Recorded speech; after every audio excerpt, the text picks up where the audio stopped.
السلام علیکم ورحمۃ اللہ وبرکاتہ۔ تو پیارے بچوں، امید کرتا ہوں کہ آپ خیریت سے ہوں گے۔ تو آج ہم class third Urdu chapter number 11 بادل اور تارے، اس کے سوالات و جوابات کریں گے، ٹھیک ہے؟ تو اس سبق کا جو پہلا سوال ہے وہ ہے تارے کب نکلتے ہیں؟ تو اس کا جواب ہم نے نیچے لکھا ہے، ٹھیک ہے؟ آپ یہاں پر دیکھیں۔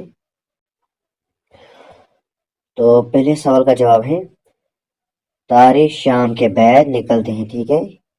اسی طرح سے آپ دوسرا سوال ہے چھوٹے چھوٹے بادلوں کو اپنے کندھوں پر کون اٹھا کر لایا؟ تو اس کا جواب ہے تیز ہوا کے جھونکے کاندھوں پر چھوٹے چھوٹے بادل اٹھا کر لائے، ٹھیک ہے؟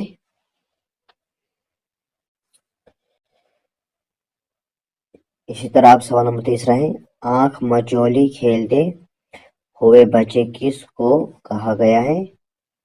تو اس کا جواب ہے آنکھ مچولی کھیلتے ہوئے بچے تاروں کو کہا گیا ہے، ٹھیک ہے؟ تو اب سوال نمبر چوتھا ہے تاروں اور شبنم کے قطروں میں آپ کو کون سی چیز ملتی جلتی نظر آتی ہے؟ تو اس کا جواب ہے تاروں اور شبنم کے قطروں میں ملتی جلتی چیز چمک ہے، ٹھیک ہے؟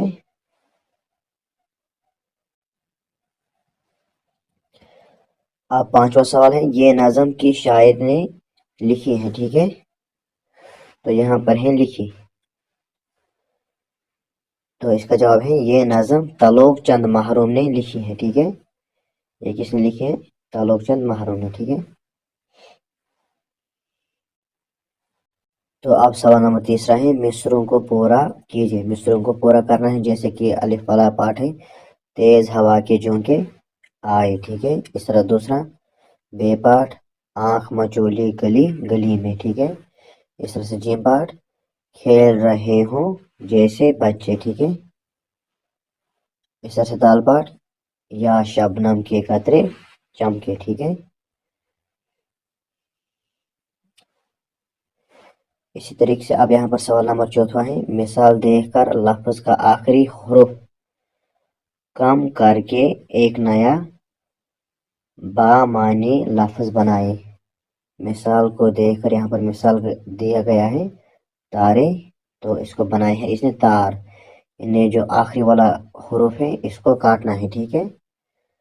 تو پھر ایک نیا بامعنی لفظ یعنی جس کا معنی ہو، ٹھیک ہے؟ بامعنی لفظ ہم اسے کہتے ہیں جس کا کیا ہو، معنی ہو، ٹھیک ہے؟ جیسے کہ دوسرا ہے پیارے، تو اس کو بوڈی کاٹیں گے، یہ بن جائے گا پیار، ٹھیک ہے؟ اس طرح سے ڈوبا، تو اس کو بن جائے گا ڈوب، یہ الف کو کاٹیں گے۔ اس طرح سے برسا، اس کو بن جائے گا برس، ٹھیک ہے؟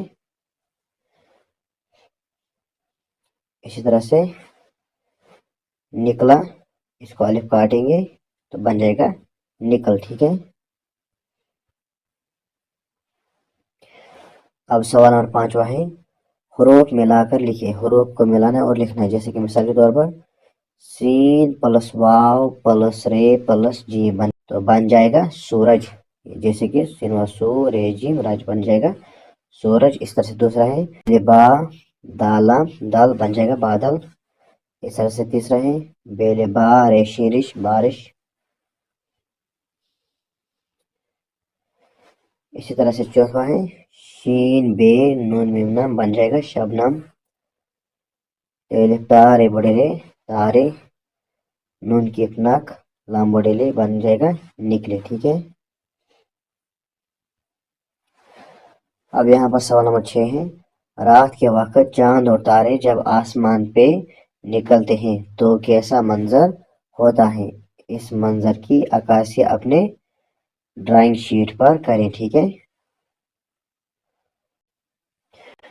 تو آپ کو یہ خود کر کے ڈرائنگ شیٹ لانے ہیں اور پھر کرنا ہے منظر، ٹھیک ہے؟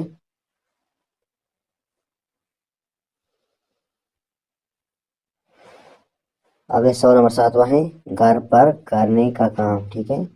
ایک ڈرائنگ شیٹ لیجیے، اس پر زمین کی شکل بنائے اور پھر رنگ بھر کر پانی اور خشکی کا تناسب ظاہر کیجیے، ٹھیک ہے؟